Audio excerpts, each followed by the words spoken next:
Chapter 1 I'll be your date to the wedding. Words I had never, not even in my wildest dreams, and trust me, I had a vivid imagination conceived of hearing from that deep and rich tone reached my ears. Looking down at my coe, I squinted my eyes, trying to search for any signs of noxious substances floating around. That would at least explain what was happening. But nope. Nothing. Just what was left of my Americano. "I'll do it if you need someone that badly," the deep voice came again. Eyes growing wide, I lifted my head. I opened my mouth and then snapped it closed again. "Rosie," I trailed, the word leaving me in a whisper. "Is he really there? Can you see him? Or did someone spike my coe without me noticing?"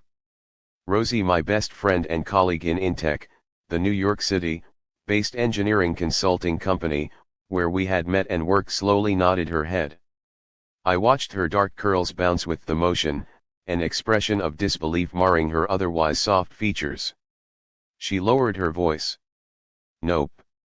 He's right there." Her head peeked around me very quickly. "Hi. Good morning," she said brightly before her attention returned to my face. "Right behind you." Lips parted, I stared at my friend for a long moment. We were standing at the far end of the hallway of the 11th floor of the Intech headquarters. Both our OCES were relatively close together, so the moment I had entered the building located in the heart of Manhattan, in the vicinity of Central Park, I had gone straight to her OCE. My plan had been to grab Rosie and plop down on the upholstered wooden armchairs that served as a waiting sitting area for visiting clients, which were usually unoccupied this early in the morning. But we never made it. I somehow dropped the bomb before we ever sat down. That was how much my predicament needed Rosie's immediate attention. And then he had materialized out of nowhere. Should I repeat that a third time? His question sent a new wave of disbelief rushing down my body, freezing the blood in my veins. He wouldn't. Not because he couldn't, but because what he was saying did not make any freaking sense. Not in our world. One where we all right, Annie, he sighed. "You can take me." He paused, sending more of that ice-cold weariness through me. "To your sister's wedding." My spine locked up. My shoulders stiffened. I even felt the satin blouse I had tucked into my camel slacks stretch with the sudden motion. "I can take him. To my sister's wedding. As my date." I blinked, his words echoing inside my head. Then, something unhitched inside of me. The absurdity of whatever this was, whatever perverse joke this man I knew not to trust was trying to pull, made a snort bubble its way up my throat and reach my lips, leaving me quickly and loudly. As if it had been in a rush to get out. A grunt came from behind me. "What's so funny?" His voice dropped, turning colder. "I'm completely serious." I bit back another burst of laughter. I didn't believe that. Not for a second. The chances of him, I told Rosie, being actually serious are the same chances I have of having Chris Evans pop out of nowhere and confess his undying love for me. I made a show of looking right and left. Non-existent. "So, Rosie, you were saying something about Mr. Frankel, right?" "There was no Mr. Frankel. Lena," Rosie said with that fake, toothy smile I knew she wore when she didn't want to be rude. "He looks like he's serious," she spoke through her freaky smile. Her gaze inspected the man standing behind me. "Yep. I think he might be serious." "Nope. He can't be." I shook my head, still refusing to turn around and acknowledge that there was a possibility my friend was right. There couldn't be. There was no way Aaron Blackford, colleague and well-established addiction of mine, would even attempt to OER something like that. No way. An impatient sigh came from behind me. "This is getting repetitive, Catalina." A long pause. Then, another noisy exhale left his lips, this one much longer. But I did not turn around. I held my ground. Ignoring me won't make me disappear. You know that? I did. But that doesn't mean I won't keep trying, I muttered under my breath. Rosie leveled me with a look.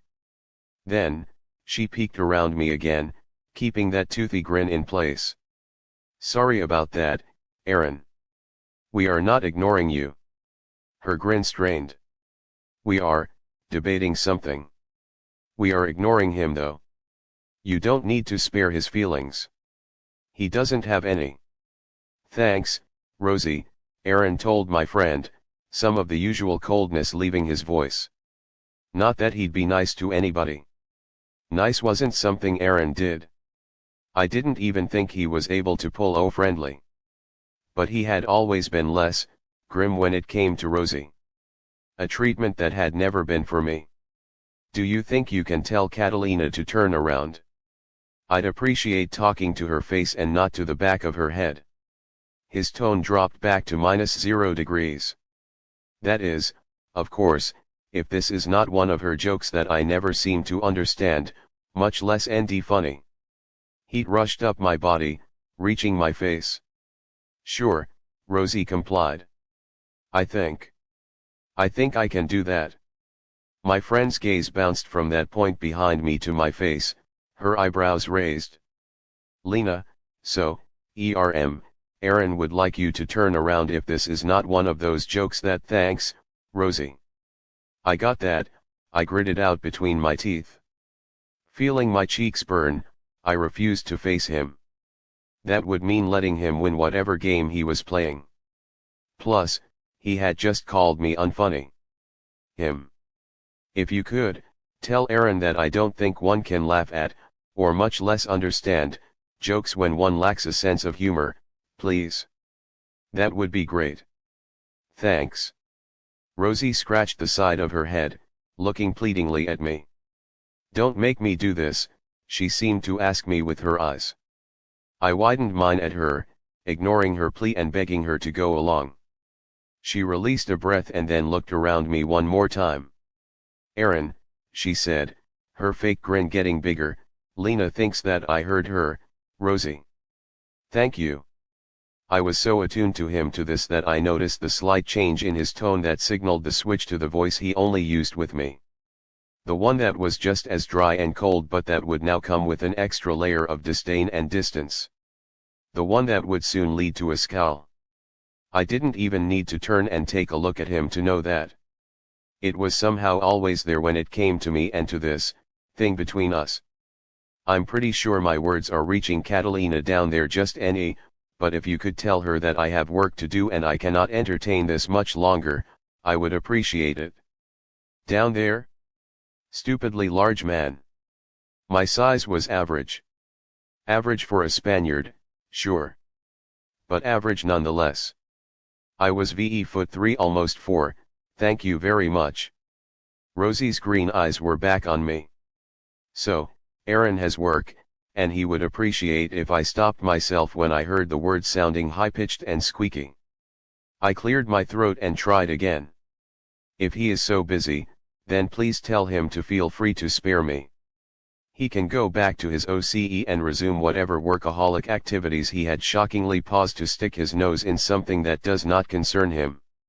I watched my friend's mouth open, but the man behind me spoke before a sound could come out of her lips, so, you heard what I said. My OER. Good. A pause. In which I cursed under my breath. Then, what's your answer? Rosie's face LLED with shock one more time. My gaze remained on her, and I could picture how the dark brown in my eyes was turning to red with my growing exasperation. My answer? What the hell was he even trying to accomplish? Was this a new, inventive way of playing with my head? My sanity? I have no idea what he's talking about. I heard nothing, I lied. You can tell him that too. Rosie tucked a curl behind her ear, her eyes jumping very briefly to Aaron and then returning to me. I think he's referring to the moment he offered to be your date to your sister's wedding, she explained with a soft voice. You know, right after you told me that things had changed and that you now needed to ND someone or anyone, I think you said to go to Spain with you and attend that wedding because, otherwise, you'd die a slow, painful death, and I think I got it. I rushed out, feeling my face burn again from the realization that Aaron had heard all of that. Thanks, Rosie. You can stop with the recap. Or I'd be dying that slow, painful death right about now. I think you used the word desperate, Aaron chipped in. My ears burned, probably ashing about VE shades of radioactive red. I did not, I breathed out. I did not use that word. You, sort of did, sweetie, my best friend, no, former best friend as of right now, confirmed. Eyes narrowed, I mouthed, what the hell, traitor. But both of them were right. Fine. So, I said that. Doesn't mean I'm that desperate. That's what truly helpless people would say. But whatever makes you sleep better at night, Catalina. Cursing under my breath for the umpteenth time that morning, I closed my eyes, breathing. This is none of your business, Blackford, but I'm not helpless, okay? And I sleep at night just any. No, actually, I've never slept better. What was one more lie to the pile I was hoisting around, huh? Contrary to what I had just denied, I was truly, helplessly desperate to ND someone to be my date to that wedding. But that didn't mean I'd sure. Ironically, out of all the damn words Aaron Blackford had said to the back of my head that morning, that one word was what made me break my stance to pretend I remained unaffected. That sure, sounding all condescending and bored and dismissive and just so Aaron. Sure. My blood bubbled. It was so impulsive, such a knee-jerk reaction to that four-letter word which, uttered by anybody else, would have meant nothing, that I didn't even realize my body was turning until it was too late. Because of his unearthly height, I was welcomed by a broad chest covered in a pressed white button-down that made me itch to st the fabric and wrinkle it with my hands, because who pranced through life so sleek and spotless all the damn time? Aaron Blackford, that was who. My gaze trailed up rounded shoulders and a strong neck, reaching the straight line of his jaw. His lips pressed tightly, just like I had known they would. My eyes traveled further up then, reaching his blue ones, blue that reminded me of the depths of the ocean, where everything was cold and deadly, and ending them on me. One of his brows rose. Sure. I hissed. Yes. That head, topped with raven hair, gave one single nod, his gaze not leaving mine. I don't want to waste more time arguing about something you are too stubborn to admit, so yes. Sure. This infuriating blue-eyed man, who probably spent more time ironing his clothes than interacting with other human beings, was not going to make me lose my temper this early in the morning. Fighting to keep my body under control, I inhaled a long, deep breath. I tucked a lock of chestnut hair behind my ear. If this is such a waste of time, I genuinely don't know what you are still doing here. Please don't stay on my or Rosie's account. A non-committal noise left Miss Trader's mouth. I would have, Aaron admitted in a level tone. But you still haven't answered my question. That wasn't a question, I said, the words tasting sour in my tongue. Whatever you said was not a question.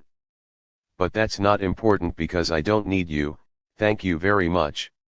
Sure, he repeated, turning my exasperation one notch up. Although I think you do. You think wrong. That brow rose higher. And yet it sounded like you really do need me. Then, you must be experiencing serious hearing issues because, yet again, you heard wrong. I don't need you, Aaron Blackford. I swallowed, willing some of the dryness away. I could write it down for you if you want. Send you an email, too, if that'd help at all. He seemed to think about it for a second, looking uninterested. But I knew better than to believe he'd let it go so easily. Which he proved as soon as he opened his mouth again. Didn't you say the wedding is in a month and you don't have a date? My lips pressed in a tight line. Maybe.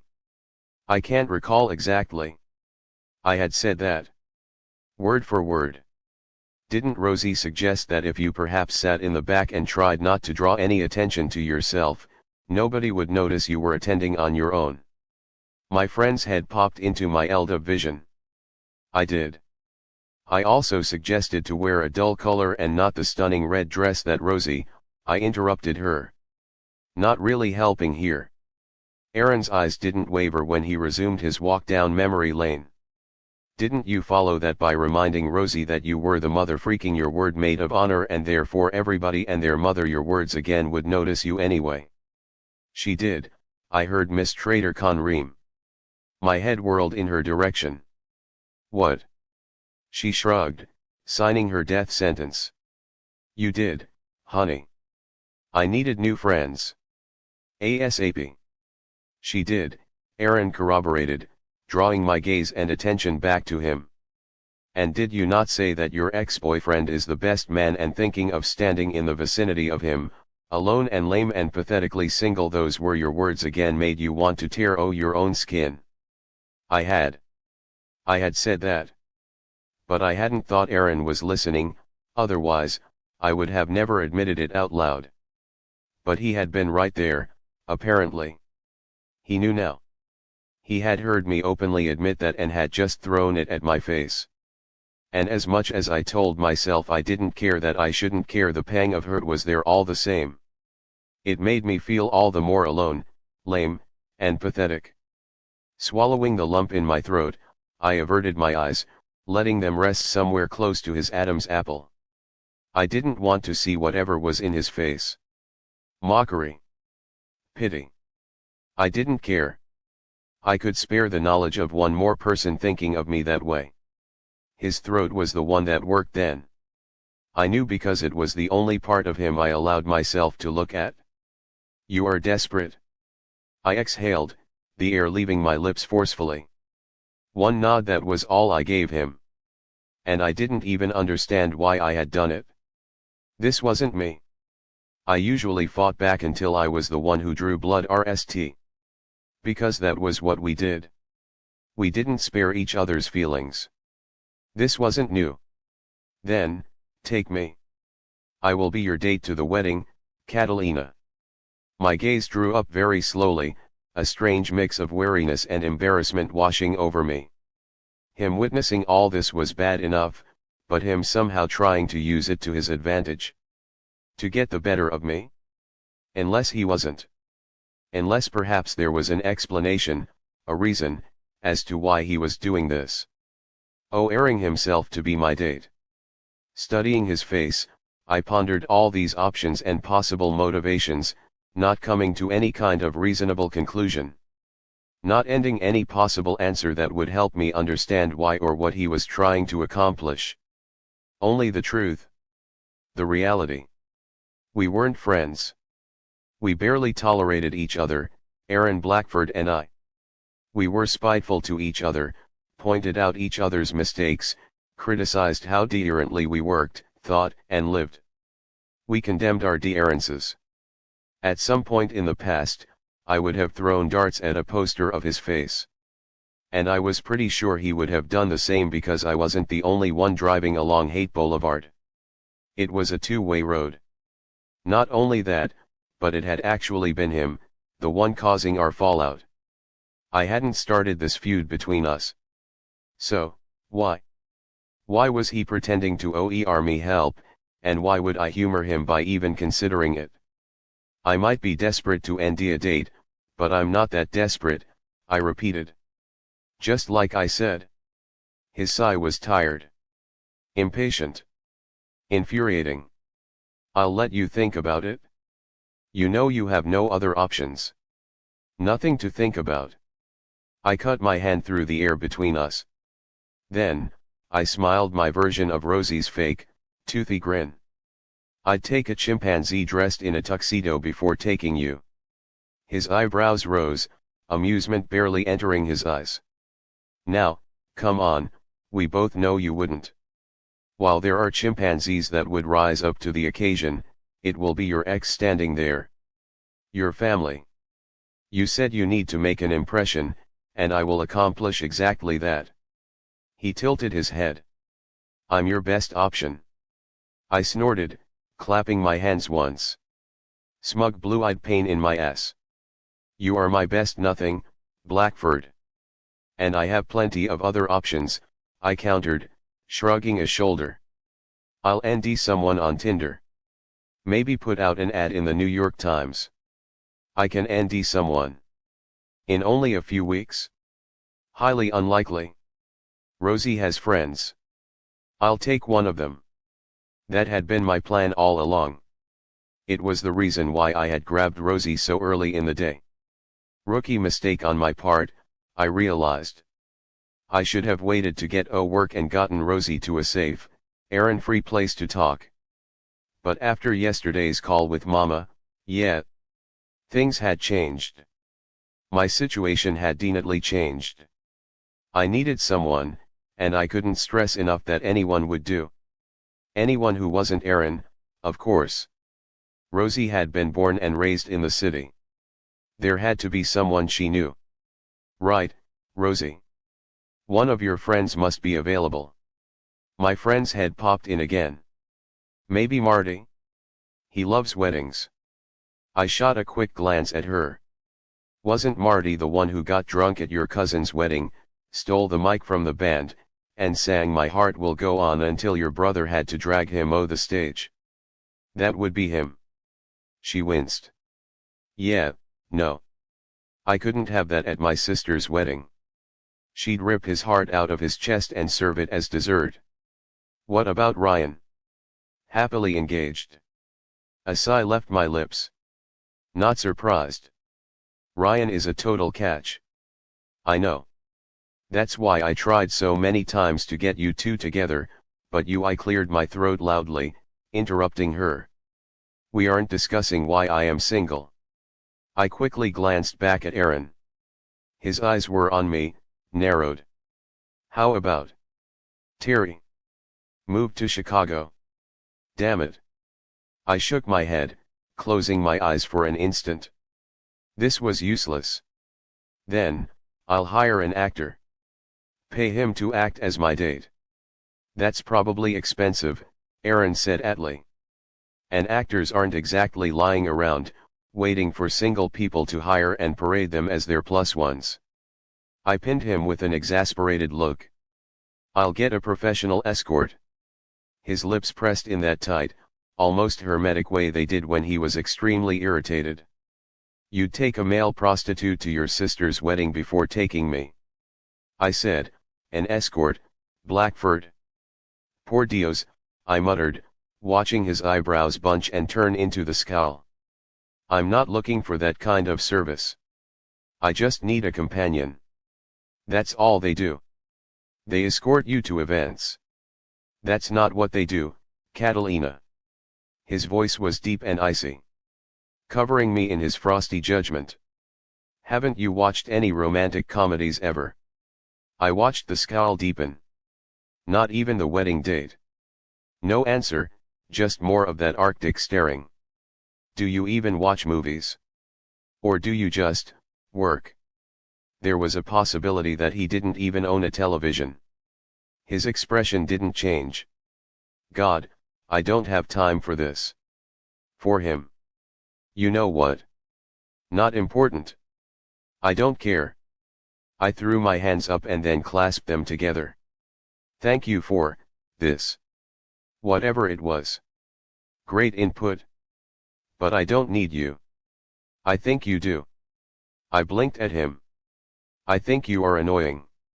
Catalina, he started, making my irritation grow with the way he uttered my name. You are delusional if you think you can ND someone in such a short amount of time. Once more, Aaron Blackford wasn't wrong. I probably was a little delusional. And he didn't even know about the lie. My lie. Not that he'd ever do. But that didn't change the facts. I needed someone, anyone, but not him, not Aaron, to Spain with me for Isabel's wedding. Because, A, I was the bride's sister and maid of honor. B, my ex, Daniel, was the groom's brother and best man. And as of yesterday, I had learned that he was happily engaged. Something that my family had been hiding from me. See, if you didn't count the few and pretty unsuccessful dates I had gone on, I had been technically single for roughly 6 years. Ever since I had left Spain and moved to the States, which had happened shortly after my one and only relationship exploded in my face. Something that every single attendee, because there were no secrets in families like mine and much less in small towns like the one I had come from, knew about and pitied me for. And, there was my lie. The lie. The one I had sort of fed my mother and consequently the whole Martin clan, because privacy and boundaries did not exist when it came to us. Hell, by now, my lie was probably on the announcements page of the local newspaper. Catalina Martin, Nally, not single. Her family is happy to announce that she will bring her American boyfriend to the wedding. Everyone is invited to come and witness the most magical event of the decade. Because that was what I had done. Right after the news of Daniel's engagement had slipped past my mother's lips and reached my ears through the speaker of my phone, I had said that I'd be bringing someone too. No, not just someone. I'd said, lied, deceived, falsely announced that I'd be bringing my boyfriend. Who technically did not exist. Yet. Okay, any, or ever. Because Aaron was right. Finding a date in such a short amount of time was perhaps a little optimistic. Believing I'd ND someone to pretend to be my made-up boyfriend was probably delusional. But accepting that Aaron was my only choice and taking him up on his OER? That was straight-up insanity. I see it's Nally seeping in. Aaron's words brought me back to the present, and I found his blue eyes aimed at me. I'll let you come to terms with it on your own. Just let me know when you do. My lips pursed. And when I felt my cheeks burn again, because how lame was I for him, Aaron Blackford, who had never even liked me a tiny little bit, to pity me enough to OER himself to be my date, I crossed my arms over my chest and averted my eyes from those two icy and ruthless spots. Oh, and, Catalina. Yeah. The word left my lips weakly. Ugh, pathetic. Try not to be late to our 10 o'clock meeting. It's not cute anymore. My gaze shot to him, a who stuck in my throat. Jerk. I swore right then and there that one day, I'd ND a ladder high enough, climb it, and chuck something really hard at his infuriating face. 1 year and 8 months. That was how long I had endured him. I had been counting, biding my time. Then, with nothing more than a nod, he turned around, and I watched him walk away. Dismissed until further notice. Okay, that was, Rosie's voice trailed, not ending the statement. Maddening. Insulting. Bizarre. I OER'd, bringing my hands to my face. Unexpected, she countered. And interesting. Looking at her between my angers, I watched the corners of her lips tug up. Your friendship has been revoked, Rosalind Graham. She chuckled. You know you don't mean that. I didn't, she'd never get rid of me. So, Rosie linked her arm with mine and ushered me down the hallway. What are you going to do? A shaky exhale left my mouth, taking all my energy with it. I don't have the slightest idea. But I knew something for sure, I was not taking Aaron Blackford up on his OER. He wasn't my only option, and he surely wasn't my best one either. Hell, he wasn't my anything. Especially not my date to my sister's wedding.